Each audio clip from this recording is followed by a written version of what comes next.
मला राम सातपुतेला आणि त्याचा तो पीए हरी पालवे त्या दोघांनाही सांगायचा आहे त्याला, हा शेवटचा. यानंतर जर या तालुक्यामध्ये गोरगरिबावरती नव्हे कोणावरती किंवा या तालुक्यामध्ये काम करणाऱ्या कुठल्याही एजन्सी असतील, रोडवेज असतील, वेगवेगळे असतील, खंडणीच्या माध्यमातून किंवा अनेक मार्गामधून,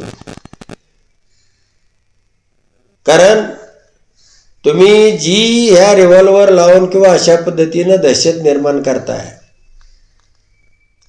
राम सातपुते याच्याही पाठीमागं अनेक वेळा या तालुक्यानं त्याची भाषा पाहिलेली आहे, त्याचं वागणं पाहिलेलं आहे, त्याची गुंडगिरी पाहिलेली आहे. पण मी या दादा खोडेच्या माध्यमातून तुम्हाला किंवा त्याला ही शेवटची, यानंतर जर कुणाचं मग हरी पालवेनं करू द्या, नाहीतर अजून एखाद्या कार्यकर्त्यानं करू द्या, राम सातपुतेचे कापडे नव्हे चमडं सुद्धा ठेवणार नाही. आणि ही दहशत या तालुक्यामध्ये कधीच खपवून घेतली जाणार नाही.